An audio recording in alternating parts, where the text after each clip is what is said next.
Hello students, welcome to my channel. Today we will discuss how the human activities affect our environment. So in the previous video we have discussed the topic related to the environment, 10% law, food chain, food web, and today we will discuss the environment related problems. So the environment that provide the proper space to live, and there are the different component of the environment, biotic and abiotic environment. There are the different definition of environment, and today we will discuss the environmental problems. So there are the two problems. First, that is the ozone layer depletion. Ozone layer depletion. And second problem is disposal of waste.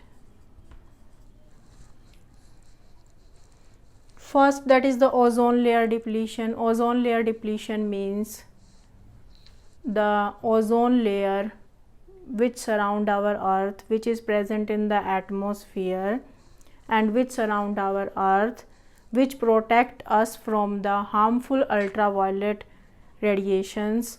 Now the depletion of this layer is done due to the use of the human activities by the using of chlorofluorocarbon की जो human activities हैं जो हम कर रहे हैं, जिससे pollution जो है वो बढ़ रहा है और उससे ओजोन लेयर जो है वो पूरी डिप्लीट हो रही है, वो डिग्रेड हो रही है.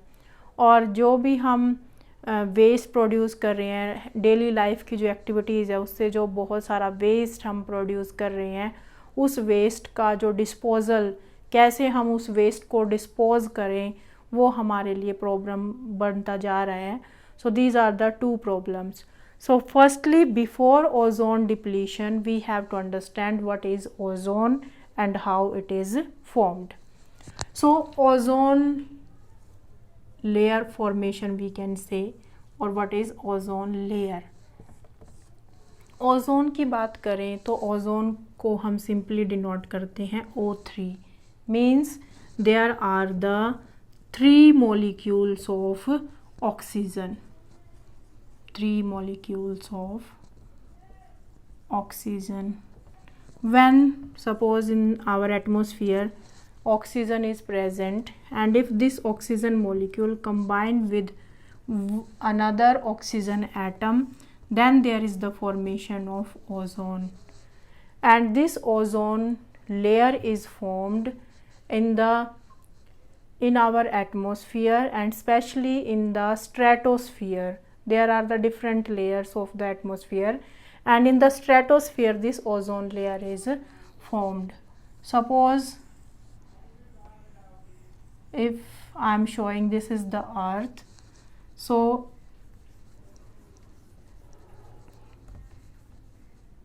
in the atmosphere of the earth, here this red color layer that I am showing, that is nothing but that is ozone. And how this ozone is formed?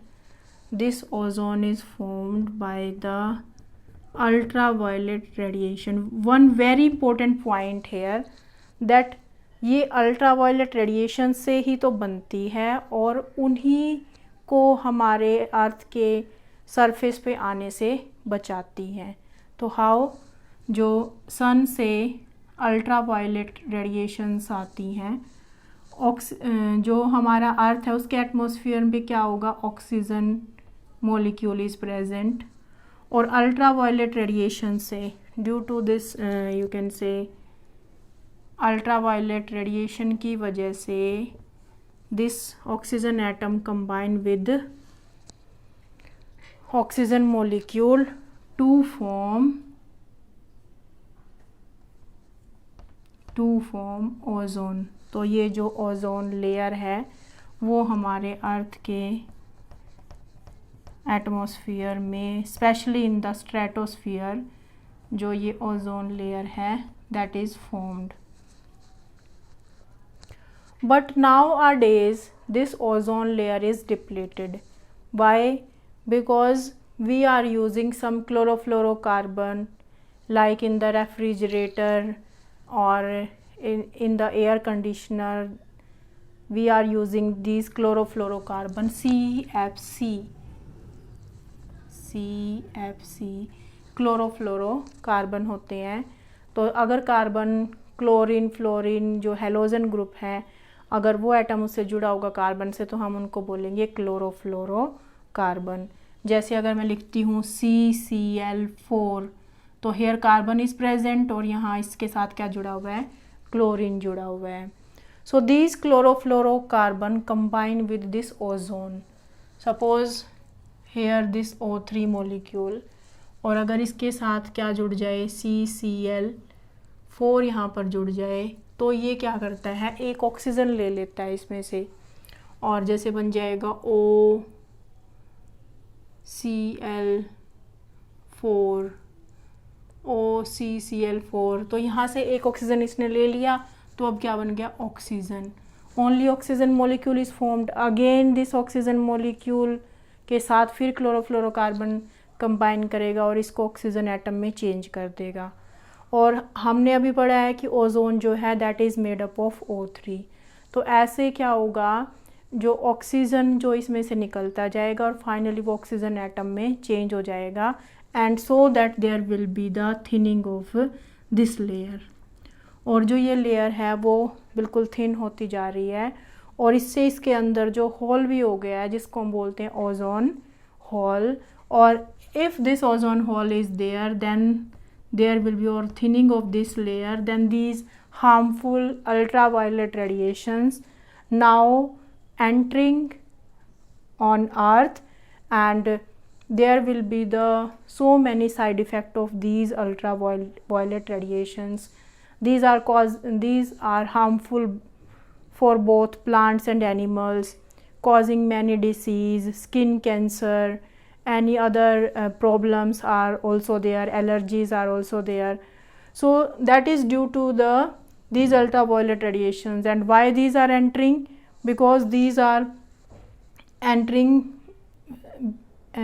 absence of ozone layer. क्योंकि ozone layer वहाँ नहीं होगी, उसमें क्या हो गया है, ozone hole हो गया है, तो उससे ये अल्ट्रावायलेट रेडिएशंस जो हैं वो हमारे अर्थ के सरफेस पे आएंगी, और वहाँ जो अर्थ का टेम्परेचर है that will also increase. So how this ozone layer depletion is done? Due to the use of chlorofluorocarbon in 1985 there is the decrease in the thickness of ozone layer over Antarctica. So why there is the decrease in the thickness? Because जो ये chlorofluorocarbon है वो ozone के साथ combine कर रहे हैं और ओजोन को चेंज कर रहे हैं ऑक्सीजन में और ऑक्सीजन एटम में. तो ये जो थिकनेस थी ओजोन लेयर की वो कम क्यों हुई? Because of the excessive use of chlorofluorocarbon in refrigerator, जो हमारे फ्रिज होते हैं उनके अंदर, AC, फायर एक्सटिंग्विशर्स, एरोसोल्स जो जितने स्प्रे होते हैं, डीओ, परफ्यूम्स वगैरह इनके अंदर. एंड सो इस इतना ज़्यादा यूज़ होने की वजह से जो थिकनेस है वो कम हो गई. तो इसको देखते हुए कि जो ओजोन लेयर की जो थिकनेस है वो कम हो रही है, तो यूनाइटेड नेशन एनवायरमेंटल प्रोग्राम जो है इसने इसने क्या किया, क्लोरोफ्लोरोकार्बन जो प्रोड्यूस कर रहे हैं जो भी इंस्ट्रूमेंट्स लाइक रेफ्रिजरेटर, उनको कम किया जाए, और इसको रोकने के लिए एक प्रोटोकॉल बनाया गया जिसमें सभी कंट्रीज़ को इन्वॉल्व किया गया, and that protocol is known as Kyoto protocol. So that was about ozone layer depletion. तो हमने इसमें पढ़ लिया कि जो ओजोन लेयर है वो कैसे बनती है. ओजोन लेयर जो that is formed in our atmosphere, in the stratosphere it is present, और ये ऑक्सीजन के 3 मॉलिक्यूल से मिलके बनेगी, और ये हम अल्ट्रा वायलेट रेडिएशन से हमें प्रोटेक्ट करती है, लेकिन इसकी डिप्लीशन की वजह से जो अल्ट्रा वायलेट रेडिएशंस हैं वो हमारे अर्थ के सरफेस पे आ रही हैं, जिससे बहुत सारी प्रॉब्लम्स हो रही हैं. Now the second problem is of waste disposal. Now the second problem is of waste disposal कि जो इम्प्रूविंग द लाइफस्टाइल, जो हमारा लाइफस्टाइल की इम्प्रूवमेंट की वजह से डेली रूटीन में बहुत सारा जो वेस्ट है वो प्रोड्यूस हो रहा है, लेकिन उस वेस्ट के डिस्पोजल में हमें काफ़ी सारी प्रॉब्लम्स आ रही हैं, क्योंकि जो सारे लोग हैं, सभी ह्यूमन बीइंग्स, वो क्या करते हैं, सारे वेस्ट को इकट्ठा कर देते हैं. और कुछ वेस्ट जो है that is divided into 2 category, biodegradable and non biodegradable waste. So what is biodegradable waste? It is very clear from the name कि जो डिग्रेड हो जाएगा, जो डिकम्पोज हो जाएगा, जो सिंपल फॉर्म में ब्रेक हो जाएगा. तो ऐसा वेस्ट जो सिंपल फॉर्म में ब्रेक हो जाता है उसको हम बोलेंगे बायोडिग्रेडेबल, और जो नहीं होगा उसको हम बोलेंगे non biodegradable waste. But problem इनके डिस्पोजेबल की नहीं है, बल्कि प्रॉब्लम ये है कि लोग इन दोनों वेस्ट को अलग अलग भी नहीं करते. So if we separate both the waste, then also there will be the problem that will be less. So the biodegradable that can be decomposed because the microorganisms, the bacteria, the fungi, they have the enzyme to digest them, and they digest very easily. They decompose into simple form very easily. But non biodegradable, they cannot be decomposed into the simple form. So plastic, polythene, radioactive waste, these are in the category of the non-biodegradable waste. Now there are the some methods by which we can dispose the waste. Now the some methods of waste disposal. So first is the biogas plant. कि जो waste है, animal waste, जिसमें specially डंग आता है, तो उसको, वो biodegradable waste है, उसको हम बायोडिग्रेड कर सकते हैं. तो इसलिए हम क्या करेंगे, we can make the biogas plant, जिससे जो बायोगैस प्रोड्यूस होगी and that can be use as a fuel. So first method means to make the biogas plant. Second is the sewage treatment. Sewage treatment means जो sewage water है, mostly the sewage water that is not treated, और हम उसको ऐसे ही जो drains हैं या जो लेक्स हैं, रिवर्स हैं, उनमें हम उस पानी को निकाल देते हैं. We are not treating it. But if this sewage water is treated then there will be the less chance of the disease also, क्योंकि जो ह्यूमन वेस्ट है उसमें बहुत सारे बैक्टीरिया होते हैं और वेस्ट हैं, तो दैट वेस्ट इज़ हार्मफुल. तो अगर हम उसके ट्रीटमेंट करेंगे, so that is also the method of waste water treatment. Next is the land filling. Land filling means कि अगर हमारे पास कोई वेस्ट है एक्स्ट्रा और ऐसा एरिया है जहाँ वो पूरा एक लैंड के लेवल का नहीं है, एक प्लेन एरिया नहीं है, तो उस लैंड को हम फिल कर सकते हैं, तो उसको हम बोलेंगे land filling. Next is the composting. Composting means if we can separate the biodegradable and non biodegradable waste, तो एक किचन कंपोस्ट भी हम बना सकते हैं अपने घर के बाहर ही. जो वहाँ पर एक अपने गार्डन में एक पिट ओपन करके उसके अंदर जो भी बायोडिग्रेडेबल वेस्ट है उसके अंदर डाल के हम उसकी खाद बना सकते हैं, जिसको हम बोलते हैं composting. So that can also be done. Next is by using the 3R technology, कि हम जो भी प्रोडक्ट यूज़ कर रहे हैं उनका जो यूज़ है उसको हम कम करें. सो रिड्यूस. अगर कुछ ऐसी चीज़ें हैं जिसको हम दोबारा से यूज़ कर सकते हैं, तो हम दूसरा नया लेने की बजाय उसको दोबारा से यूज़ करें. सो that is the reuse and recycle. और बहुत सारे जैसे पेपर है या कोई और मेटल आइटम है, नॉन बायोडिग्रेडेबल वेस्ट हैं, उसको हम कबाड़ी वाला को दे दें या रिसाइकलिंग के लिए उसको भेज दें. So then also we can solve the problem of waste disposal. So in this video we have discussed the problem also and also their solution. So we all are the human beings and we are getting so many things from our nature, and if we are harming our environment, then it will be the harm for us.